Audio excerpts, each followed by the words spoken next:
Everyone. This is our inaugural speaker series for the Milken Motsepe Prize. This is an exclusive offering only for registrants of the Milken Motsepe Prize in Agritech.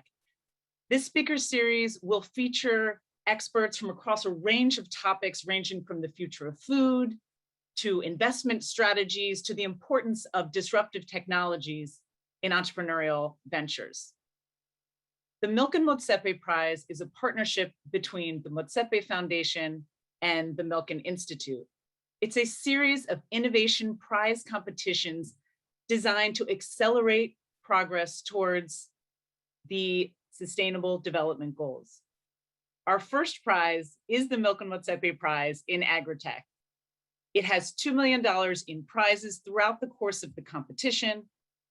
And the Milken Motsepe Prize in Agritech challenges entrepreneurs to increase value to smallholder farmers in Africa with innovative solutions anywhere from seed to sale. We are currently accepting applications and registrations for this prize. The deadline to submit your designs is December 8th, so just over a month away. Our panel today, therefore, is about the future of food. We feature an incredible group of panelists who I'll introduce to you in just a moment.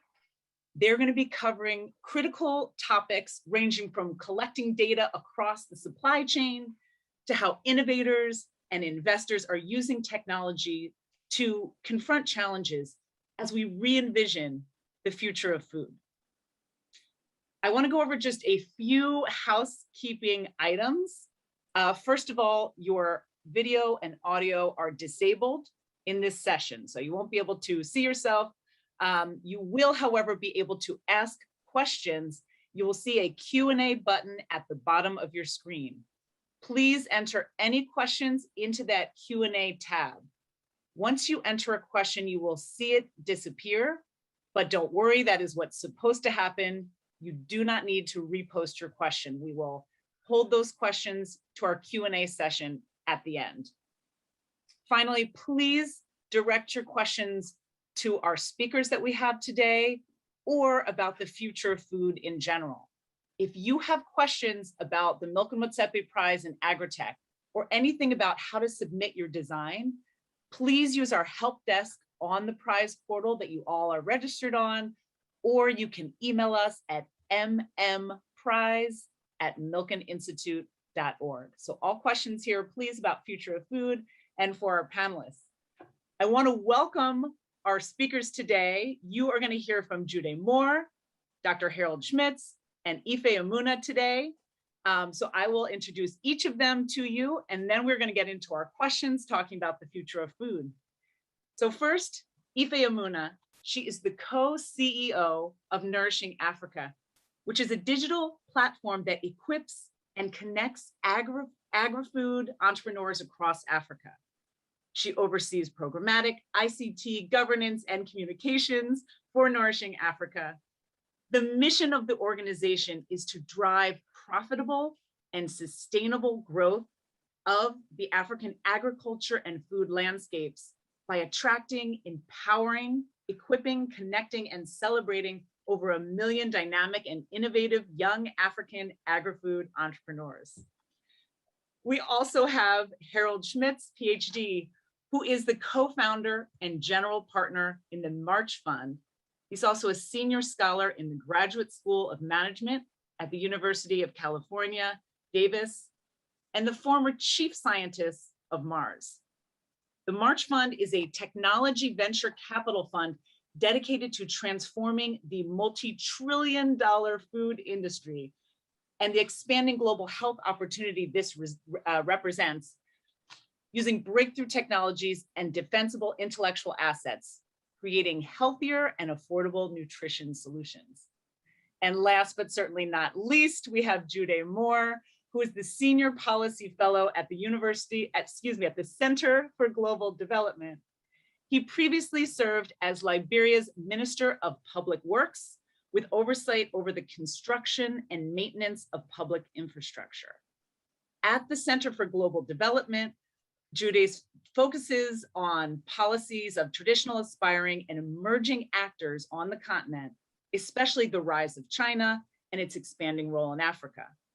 He is also a senior fellow at the Breakthrough Institute and currently serves on the board of advisors of the Master of Science in Foreign Service program at Georgetown University, and on the board of directors of management sciences for health and the Charter Cities Institute. Welcome to our three amazing panelists. We cannot wait to hear from you. For the first question, Harold, I'm going to ask you, as it relates to the future of food, this is one of the hottest topics right now in the VC world. Can you talk about the top 5 areas that VCs are focusing their attention on in order to drive the most impact? Sure, and it's and thank you for the kind introduction, by the way, and it's great to be here. Really happy to do that.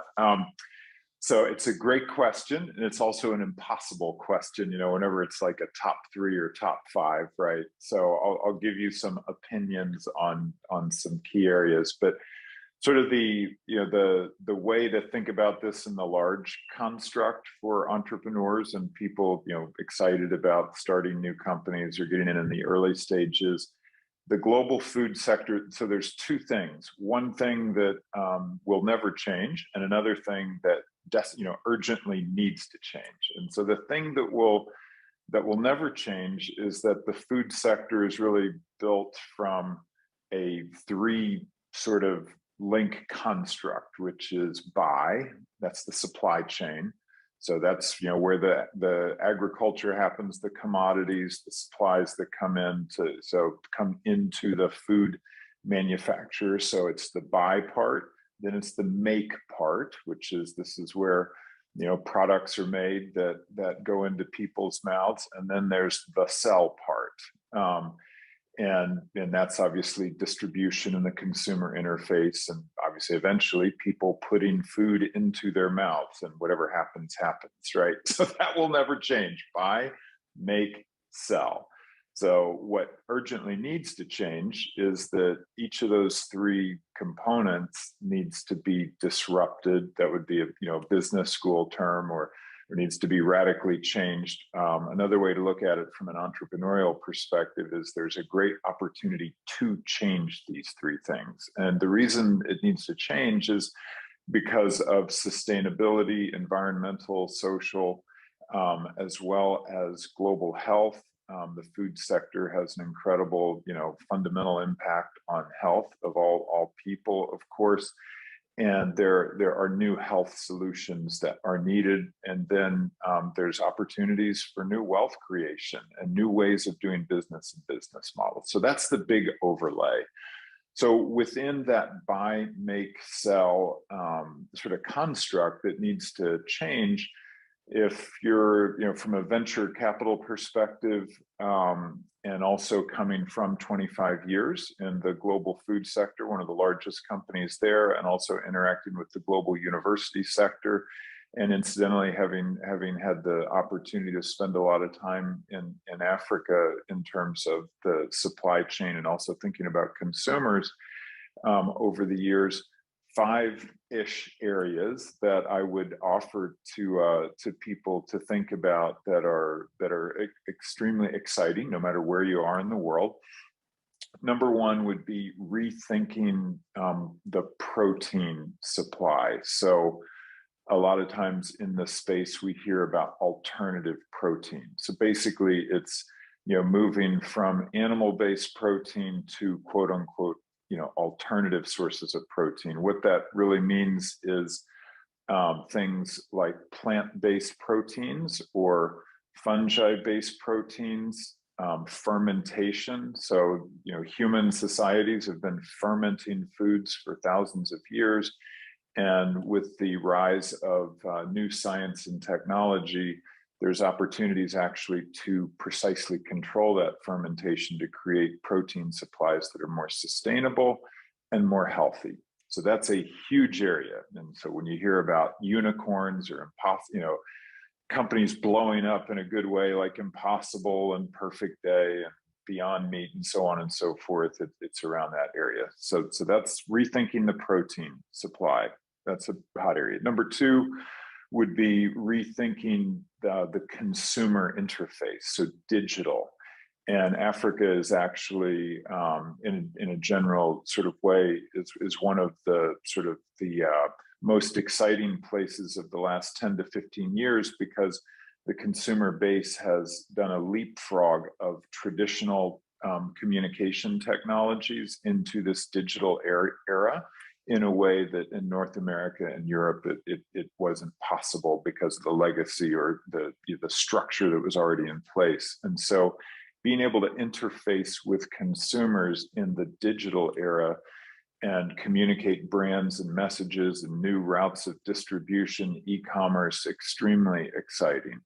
A third area would be rethinking how food is actually absorbed from a nutritional perspective. So one of the hottest areas is knowing that actually when we put food into our mouths, the transformation doesn't occur just in the factory where the product was made, but actually in our guts, inside of us, the gastrointestinal tract. And there's more cells there that are chewing up the nutrition in the food than actually are in our body. And that's actually the factory, if you will, that creates the nutrition for human health and new health benefits that are needed with respect to immune health and well-being, resistance to COVID, and so on and so forth. And then lastly, just because I could talk forever and I don't want to dominate this conversation with just the new trend areas, but the last thing that is super, super important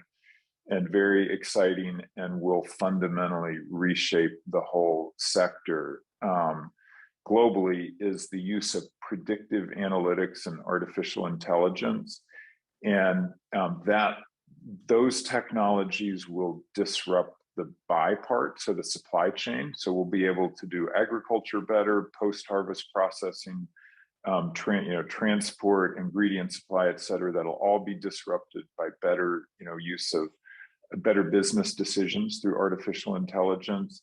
The making of products will have better product designs that are safer, longer shelf life, more nutritious, taste better, et cetera. That'll come through the use of AI. And then in terms of the sell part, the interaction with consumers in retail and understanding how to price things, that will also come through use of artificial intelligence and predictive analytics. And so those are, there's a few $1 trillion worth of ideas in those for you guys to pursue. So I'll turn it over to you now. Great, thank you for that. And I know a lot of our innovators that we have on the line now are looking at all sorts of ideas within this industry. I want to pick up on something that you talked about, Harold, and Ife asked your opinion on this. So Harold talked about the new opportunities that are in this field. And I wanted to ask you, what are some of the most revolutionary and engaging innovations that you're seeing coming out of the African agri-tech ecosystem today? And how can these innovations really fit into the larger global food systems revolution? Thanks so much. It's great to be here, and thank you for having me. I think what we've seen through Nourishing Africa and our members who are agri-food entrepreneurs from farm to fork across the continent is that these entrepreneurs are answering or, finding solutions to things, to problems that have plagued the continent for many years. So in Ghana, we see Cow Tribe, who are essentially the Uber for vets. So they have a system very similar to Uber, where you can simply order a veterinary service via USSD codes, which is simply a text which can be used by almost anybody in local languages, and you can access veterinary services, medication, and so forth to last mile locations and farms across Ghana. And that's something that is seemingly very simple, but it has really helped the lives of many farmers. It has impacted communities, and it's something that can easily be scaled across the world. And we've seen that a lot of entrepreneurs are really honing into how they can help communities that are far-reaching, very different from their own, but are able to create solutions to simple, but complicated at the same time issues that are ongoing and have been ongoing for many years. And I think that's the one thing I would say. Whatever you create needs to be demand driven. It needs to be something that people actually need. It's very nice to have all these other things, but if you want longevity, sustainability, something that is actually going to provide a cause, I think that's the best way to go. Wonderful, thank you. So, Gyude, we heard Harold talking about Africa being one of the most exciting areas in the digital age. We've heard Ife talking about some new innovations in the field. Can you talk a little bit about how you see agriculture as key, or is it key for improving the future of food and also future of jobs on the continent? Absolutely. It's a pleasure being here again. Thanks for having me. I think there is a simple, straightforward story for every industrialized country. It began as an agrarian society, agriculture became more productive, and then the excess labor went into manufacturing, blah, blah, blah, blah, blah, blah, right? However, when it comes to Africa, it looks as if by the time we get there, the ladder may not be there in some of those industries, the same ladder that was available for other people. And so for us, one of the best means of being able to do that is actually in agriculture. Everywhere else in the world, we've seen significant improvement in productivity in agriculture. We haven't seen that in Africa, and there's an opportunity there. The African Development Bank says we need to create 15 million jobs a year. The IMF says it's 18 million. Whether it's 15 or 18, that's the number of jobs we need to create. Before the pandemic, we were creating about 3 million jobs a year. After the pandemic, we've certainly lost a lot of those jobs. So agriculture remains an area where we could actually, and this is not just in the production of food, but in the packaging, the manufacturing, adding value to the food that is being created, that could end up creating a significant amount of jobs. And for our entrepreneurs, as if that were not a problem on its own, we have this climate crisis. I was listening to a conversation this morning from Bayer, and they're saying that even at 1.5 centigrade, 1.5 degrees centigrade, 5 to 10% of global harvests will be lost. How can we make up for that? What kind of technology allows us to be able to do that? Africa is the fastest urbanizing region in the world. How can we bring food production closer to people in Africa? I believe there's significant room for job creation along the value chain. And I hope the entrepreneurs listening here today understand that and take advantage of that opportunity. Great, thank you. I have a follow-up question on that. So we're talking about whether there's sort of equitable ladders around different parts of the globe and also opportunities that entrepreneurs might have. We know that there are some inequities in the way that people found companies, who gets funded, who gets investment. Ife, I know that you have an expertise in gender and have a lot of focus around female founders. Can you speak at all to the role of women, particularly in the transformation of the food system, and also anything in terms of opportunities or challenges that entrepreneurs might face? So in terms of women, when we think about where women lie in any sector, really, agriculture and food comes naturally. And I don't like using the word naturally, but when we say, or when we look at women who are skilled or unskilled, there is an area or space within the large scope of the value chain for women to enter, to thrive, to scale. And when we look at the agriculture and food space in particular, there's no bigger sector, or there's no other sector that can absorb the vast number of women and men better than the agriculture and food space. We know that naturally women are linked to various areas of the value chain, predominantly the latter and the beginning of the value chain, which unfortunately is the least productive and least financially gaining in terms of what you get. But we have seen women grow into different segments of the value chain, into processing, packaging, marketing. We've seen more women in ICT within the agriculture and food space. But I think it's really important to think about how, when you're engaging in projects, whether it's an invention or it's a business project, how you integrate women is very important. What is the meaning behind it? Are you simply putting them in for the numbers and for your impact reports, or are they actually making impact?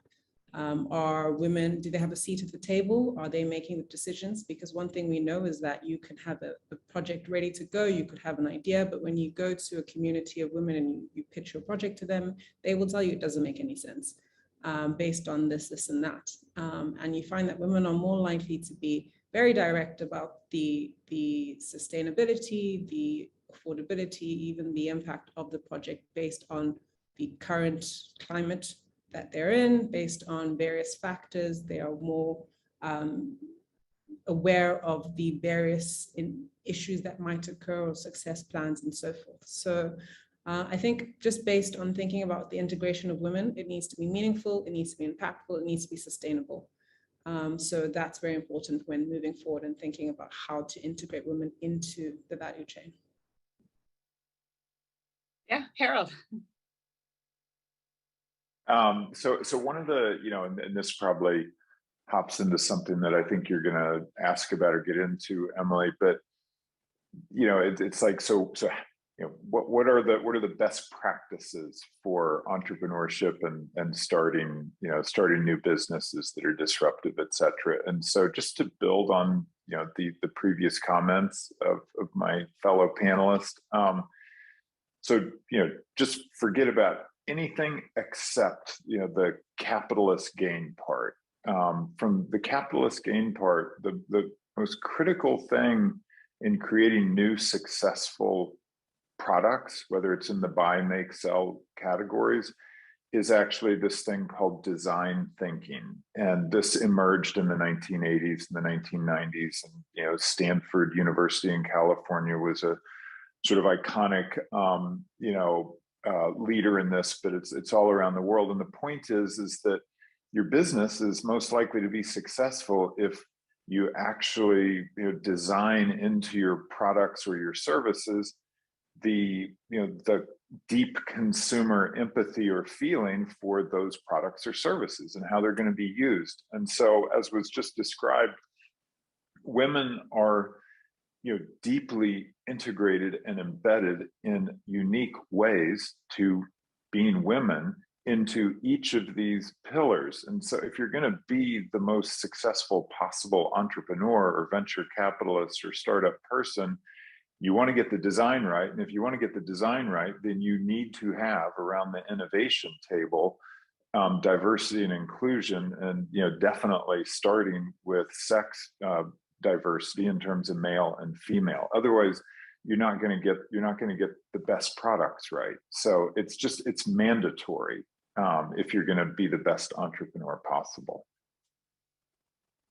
Great, thank you for that. So certainly we're thinking through what are the various ways that entrepreneurs, what challenges they might face. And when we're hearing from different voices, which is certainly one of the goals of the Milken Motsepe Prize, to say we want to hear your voices. Some of you may be on this webinar right now and wondering if your ideas should be able to be part of this competition, or in general, whether you should start a company. If you're still thinking about that, one thing I would encourage, and I hope if any of the speakers here have experience with this, particularly just getting your foot in the door in the entrepreneurial space. Sometimes the hardest thing is taking that first step and thinking of yourself as an entrepreneur.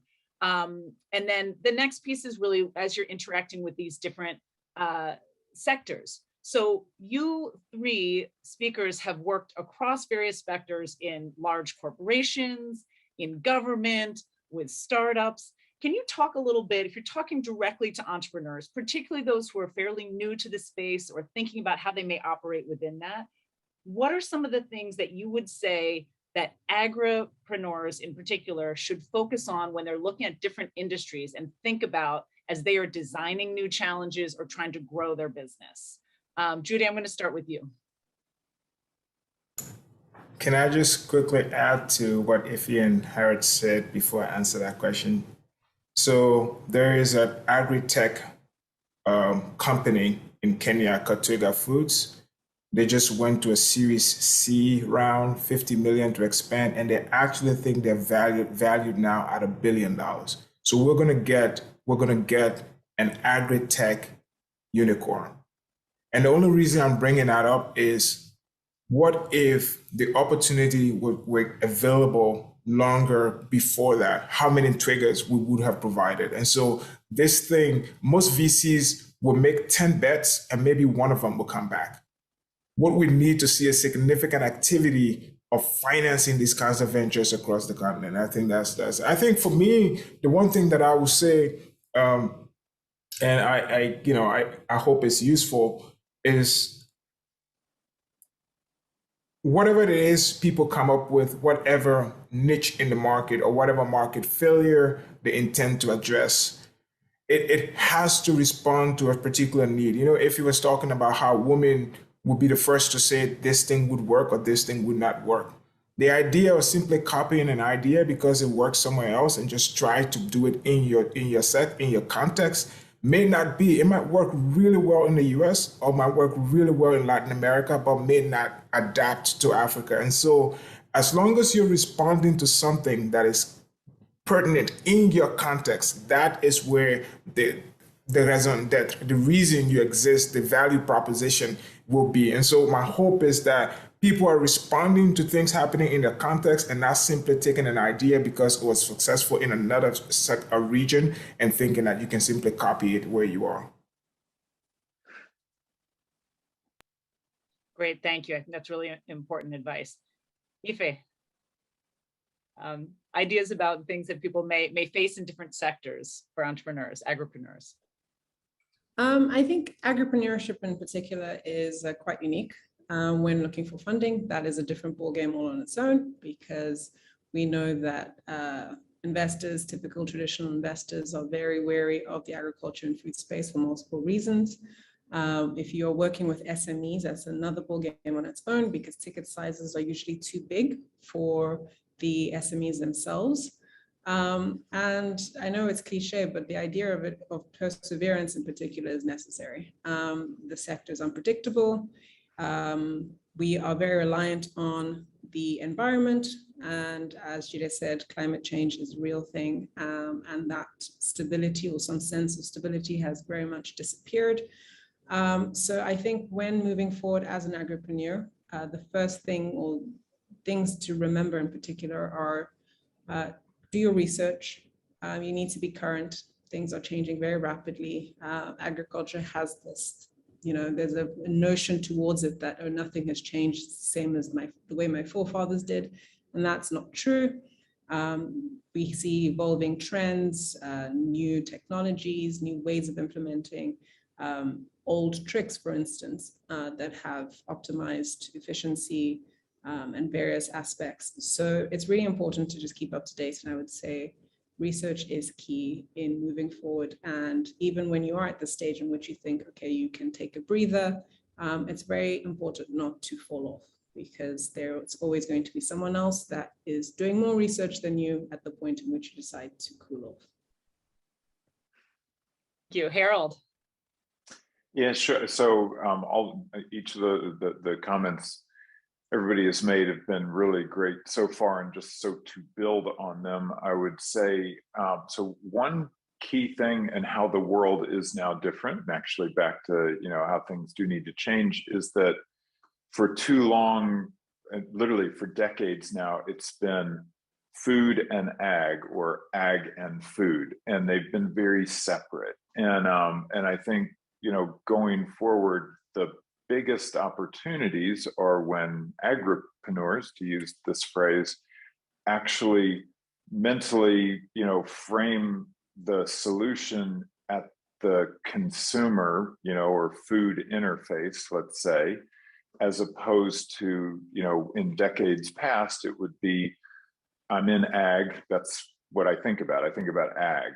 And that's leaving a lot of value on the table, and also a lot of innovation on the table. And so from a pure business perspective and margins perspective, the biggest margins are at the consumer interface, but there's that buy, make, sell chain to get there. And if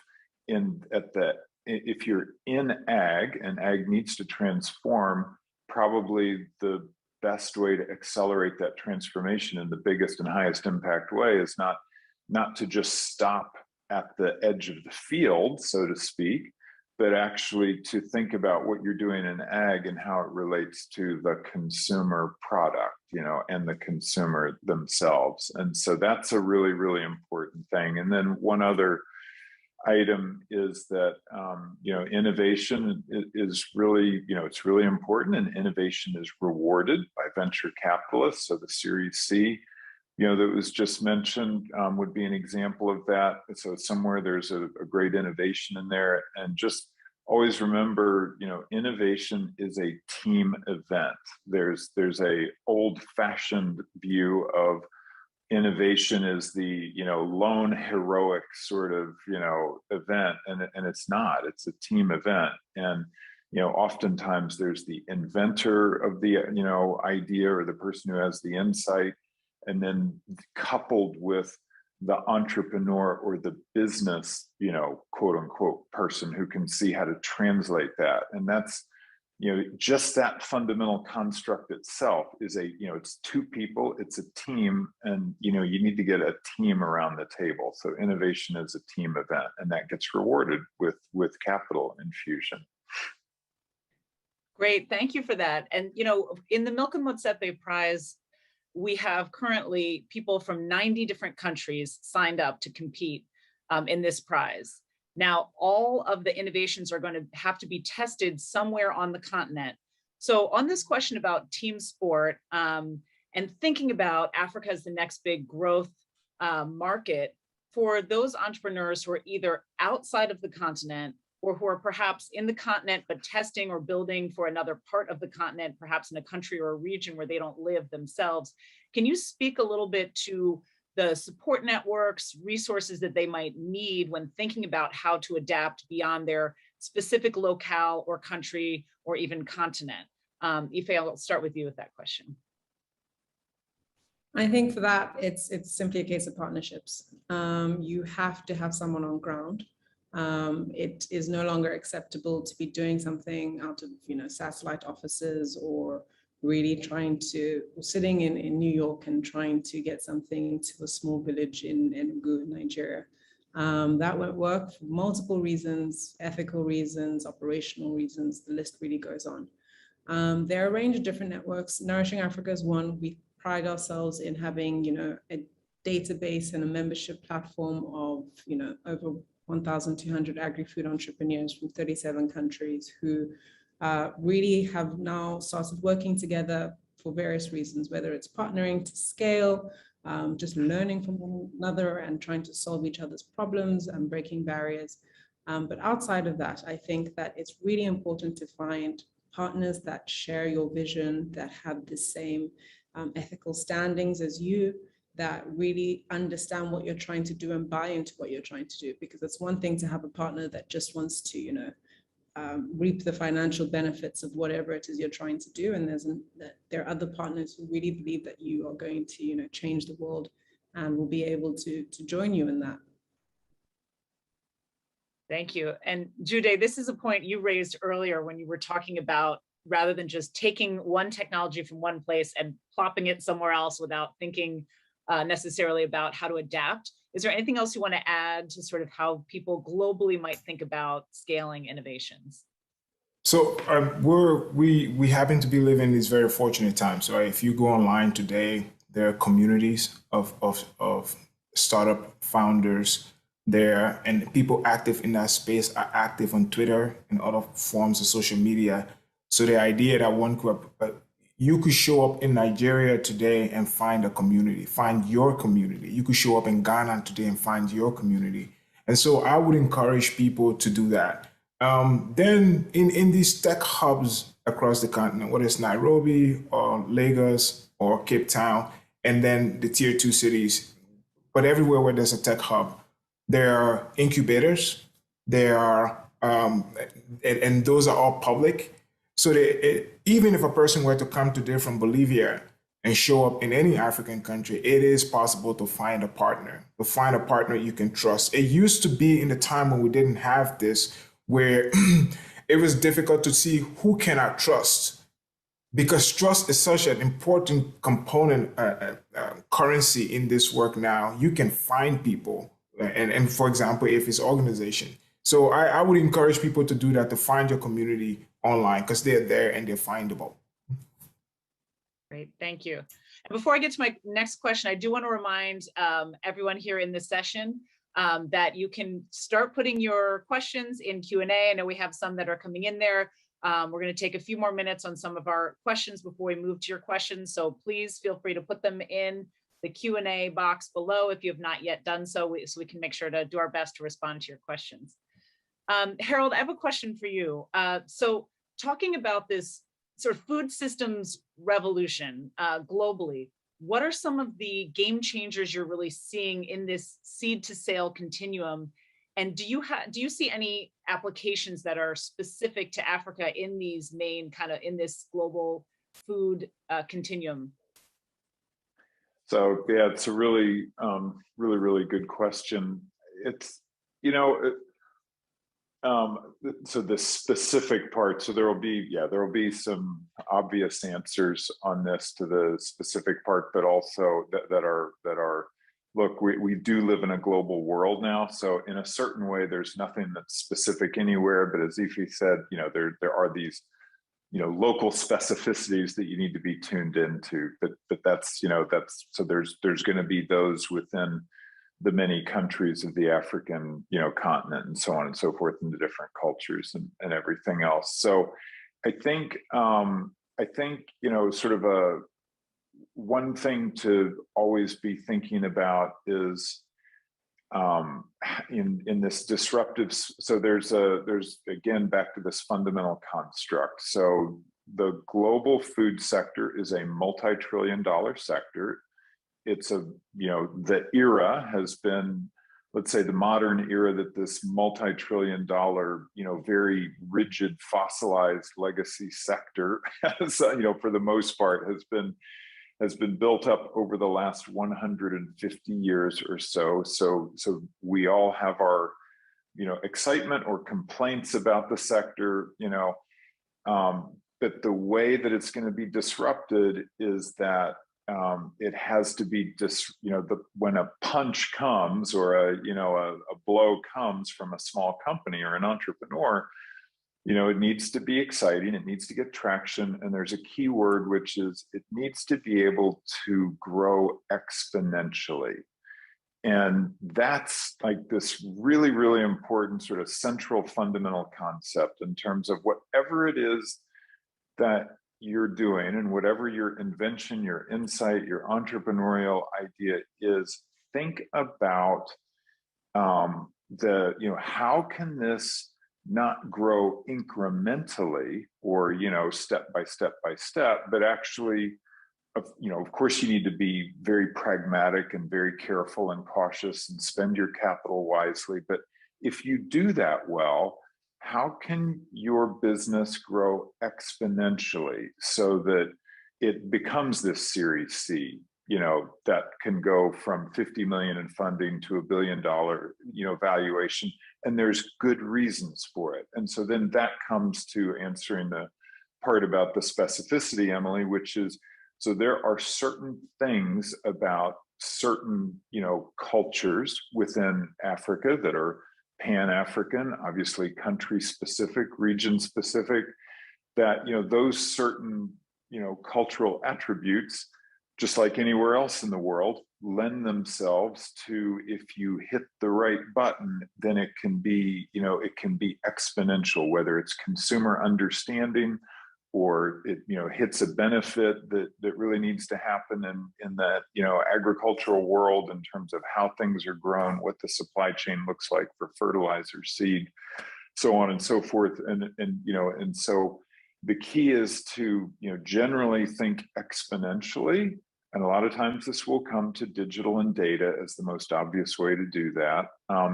And then apply that, to the consumer thinking, but also to the cultural attributes of whether it's the ag supply chain or whatever it is. So connect exponential to the specific, attributes of the marketplace that you're trying to make a dent in. That's what you want to do. Thank you for that advice. And for those of you listening who are getting your applications in for Milken Motsepe Prize, you'll notice one of the things we do ask about your business model and how you envision it. So hopefully some of these pieces of advice as you are developing your own business plan and thinking into the future and talking about what growth would look like, you can start to think about that. Now, I want to ask each of you a question about Africa's unique role in shaping the future of food. We have heard people talk about Africa's potential to be really the next global powerhouse of the future. So how should entrepreneurs from around the world really be thinking about leveraging all the factors we've talked about today and maximizing global impact, and how Africa within that global scene has a unique role? Gyude, let's start with you. So there is a really interesting report.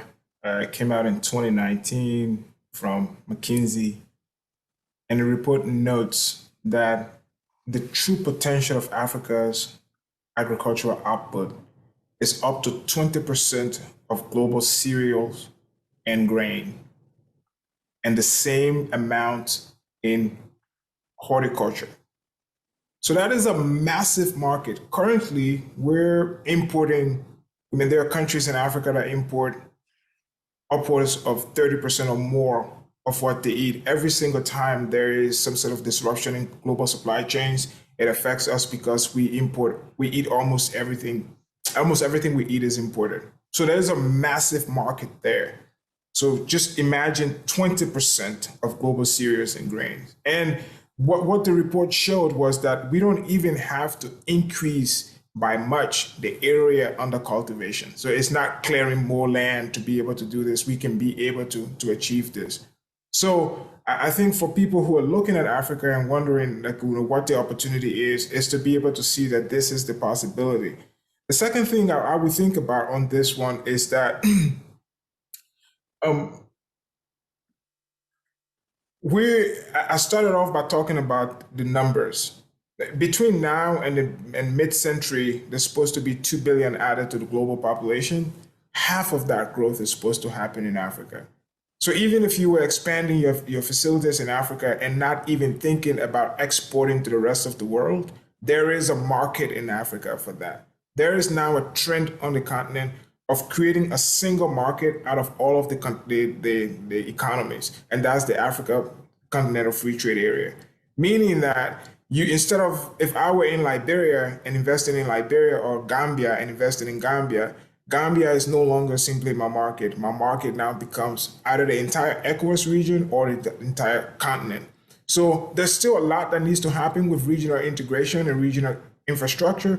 But I think if you think of Africa as a market in that way, it changes the way you go about your investment and the possibilities you think you can achieve on the continent. Great, thank you. Ife, do you have anything to add? Just one thing. I think I see it as a potential for integration of people. Africa has the largest population of youth in the world, almost 50%, if not more. And I see the potential in harnessing the youth to really scale.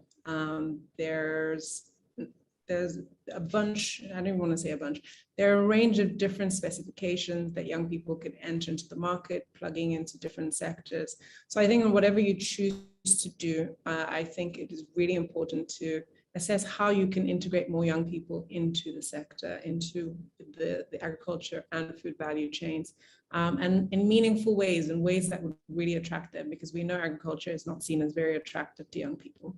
And I think that's the way it's because of the way it's packaged. When we talk about ag tech, people are super excited, but when we talk about farmers, you've lost 50% of the young people you were talking about. So in my view, I very strongly am against talking about farming directly linked to agriculture. When we're talking about farming, we talk about farming. When we're talking about processing, we talk about processing and so on. So I think it's very important to incorporate youth, but you have to do it meaningfully. You have to do it in such a way that they would actually be, attracted to. But I see that as a huge potential for the continent and the world, really. Thank you. Harold. Yeah, so a couple of so one is I just realized I'm wearing this jacket that has this thing, seeds of change, on it. So is the line here, and That's a brand actually that a gentleman named Howard Shapiro and colleagues started in the 1980s, and it's built off of recognizing germplasm, or obviously the seeds, the diversity of seeds that are in a particular region, and really making sure to preserve the original germplasm and its diversity. And Mars ended up buying this brand, and Howard was our chief agricultural officer. And actually, one of the projects we did when I was with Mars, Howard and I worked together, and Howard spearheaded this. But he created something called the African Orphan Crops Consortium, and that is dedicated. And we partnered with the National Academies of Science in the U.S. and as well as the Academies of Science across Africa and many others.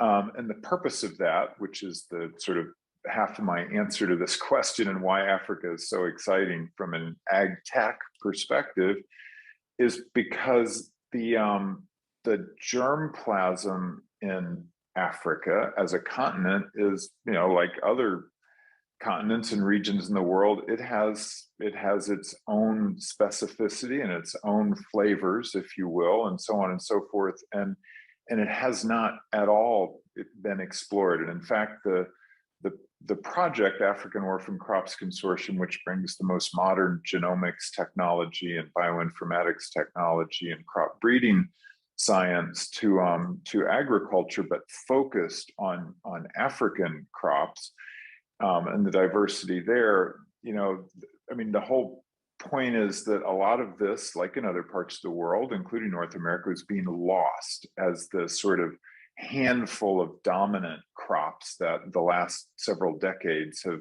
supported, come to dominate the supply chain world. But we know that needs to change. And Africa has this incredible ag tech resource, which is linked to its germplasm from a seeds and natural products perspective, that the world hasn't seen. And in fact, a lot of Africans haven't seen it either, because it's been sort of suppressed.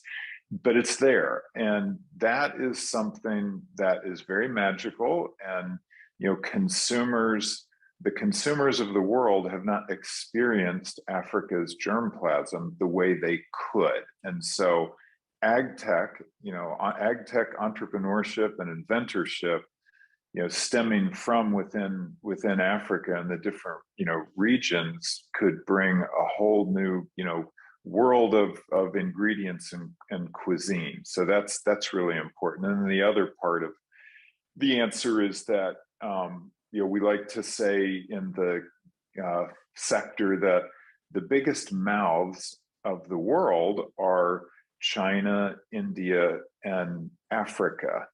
And of course, what's really interesting about Africa is it's the most by far diverse place in that of those three. So China, every country and nation is diverse, but Africa is a collection, it's a continent. It's, obviously to say the obvious, but it's really important from a consumer perspective. The diversity of cultures within the continent and the different countries and regions is amazing, and it's been untapped from a global marketplace perspective. So you sort of have this ability to bring a whole new germplasm and ingredients to the table, and crops from the ag tech side, with the understanding of this incredible cultural diversity that's spread across the continent. I mean, it's a perfect hothouse for food innovation, basically. Great. Well, that is a great way to move on to questions we've gotten from the participant as we're thinking about all that the continent has to offer. Some of the questions that we've gotten from people who are watching, we've gotten a number that are around smallholder farmers in particular. So one question is, what are the takeaways, in your opinion, for remote smallholder farm producers?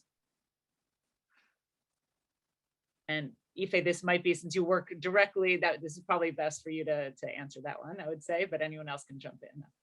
So it's a unique experience working with smallholder farmers.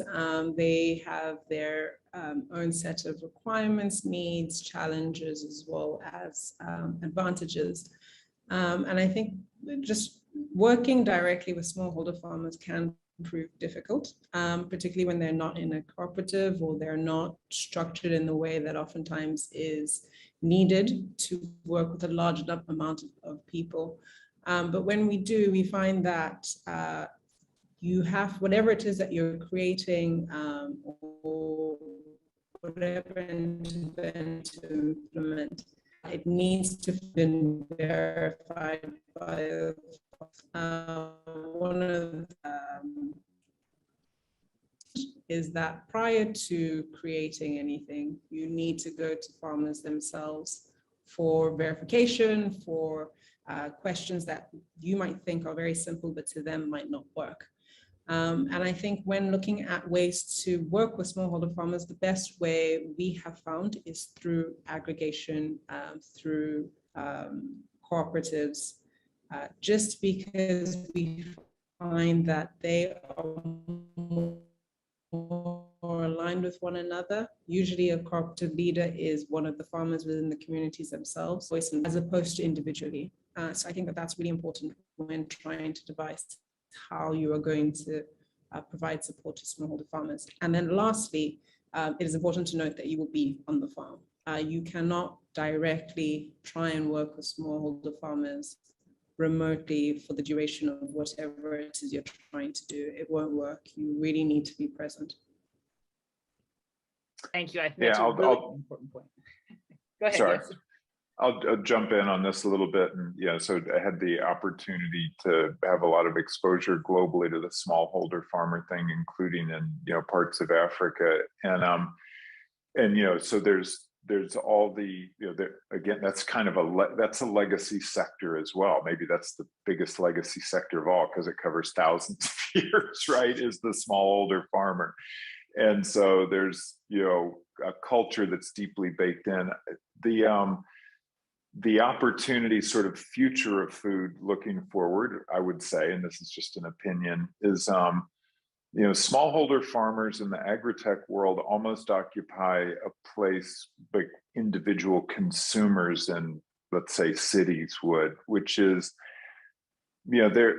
they hold data that they have derived from deeply personal experiences that is extremely valuable. And so from an entrepreneurial perspective, if you can somehow, through co-ops and otherwise, if you can somehow get these, this closely held personalized data to actually be shared and actually be worked with, the insights that can be generated from it, from the business output, but also for those consumers, or those, in this case, smallholder farmers, it's a real win-win situation. And so, this is again, just speculatively, but I believe this is a great example of where data science and data analytics, if the business model can actually incentivize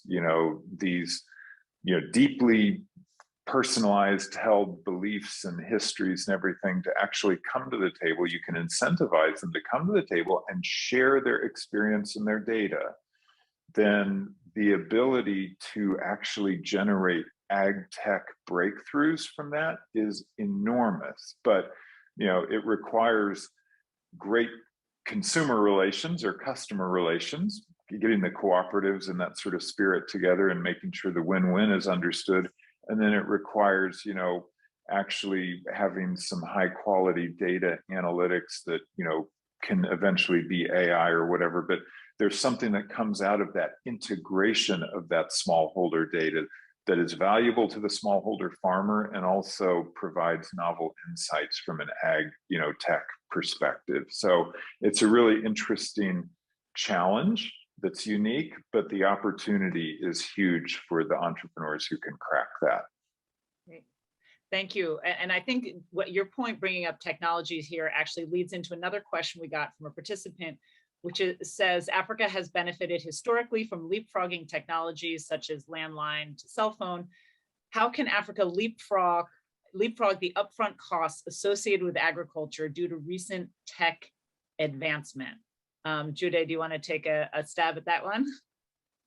Yeah, I don't know. I mean, I think technology, cell phones provided an opportunity that may not be available in other forms of infrastructure, and leapfrogging has real hard limits on what it can achieve. And we started this conversation by talking about, I think what the question is getting to is some of the stuff that the Motsepe Prize is trying to solve.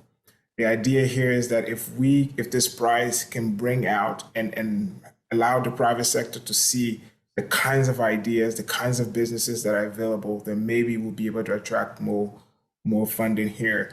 The one thing that I would add is a significant part of the population growth in Africa isn't simply rural to urban migration. Some of that population growth is coming from within cities themselves.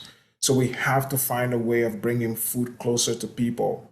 But because there isn't ample land in the cities for large scale farms, then it's really, really important to see how we can increase yields in such a way that we can do it on small plots of land, but still be able to ramp up the yield. And that is where the opportunity is. So now instead of trucking in grains from 10, 30 kilometers away, it's actually being grown not far from where it's being consumed. I think there is an opportunity there, and one that can be exploited as the continent becomes more and more urban. Right. Yes, Aoife. Just one quick thing. One thing I'm shocked about, and I think it's really innovative, is that we have no idea just how useful USSD codes are. So for most people in the global north, we use apps and we use a bunch of different things, but most people have very basic smartphones. And if you go to rural areas and you talk to someone, they can tell you at least 10 different USSD codes on how to transfer money from one bank to another, or how to buy credit, or how to ensure that there is a taxi coming to pick them up. So there's so much happening through just sending a regular text message on your phone that can change things. So I think it's really important to look at what we see as basic, but can really transform our lives through that. Excellent, thank you. I think that's a really important advice for people who are figuring out and building their models. So one more question, I'll just do one more from here, which is can any of you provide specific examples of innovations that boost food production and climate resilience while reducing farmer risks? So people are asking what you've seen in some specific examples of those type of innovations. So I'll start real quick, and this is where back to where we started. My first trend that for the future of food was this rethinking of the protein supply, and so it's the incorporation of modern fermentation techniques. So this would be some people call it synthetic biology, precision fermentation, whatever term you want to use, but it's a technology that's thousands of years old, but it's been refined by the latest in science and AI and so on and so forth. And there are many, many breweries in Africa, for example. And those breweries some of those breweries are owned by global giants like Anheuser-Busch and those sorts of things. I guarantee you that there are people in many countries in Africa who have a great knowledge of the most advanced fermentation. And when you couple that then with the agricultural commodities that are coming in, it actually provides a level of stability to the supply chain, be it through longer shelf, being able to convert sooner, longer shelf lives, value added ingredients. It's the coupling of the commodities coming out of the fields within the fermentation transfer and what modern precision fermentation can do. It actually stabilizes what is traditionally a more volatile sort of situation in terms of the ingredient base. So that's one idea. Any other last minute examples before we close out? Not at the top of my head. Every one I can think of has to do with, regenerative agriculture, but none at the top of my head at the moment. Well, hopefully we will find some that are coming out of the Milken Motsepe Prize. And so a year from now, we'll have a whole other conversation. We'll be able to highlight some of you who are on this webinar now, where you will be sharing what great innovations you have come up with, and we'll share with our panel here. Absolutely. So yeah, Gyude. No, I was saying absolutely. Looking forward to that. Yes.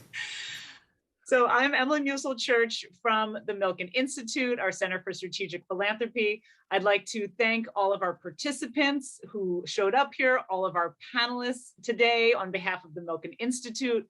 I want to thank our partners at the Motsepe Foundation. I'd like to thank our partners at Global Innovation Catalyst for bringing people together. And particularly those of you watching who are out there, who are being bold with your ideas, who are taking a chance, who say that you believe your ideas are worth building, sharing. We are so proud to be on this journey with you. We're excited to see what you come up with. I want to remind you, our next speaker series is going to be on November 15th. So that's less than 2 weeks, same time. And that's going to be the Road to Entrepreneurship. We'll be featuring one of the co-founders of Tesla on that.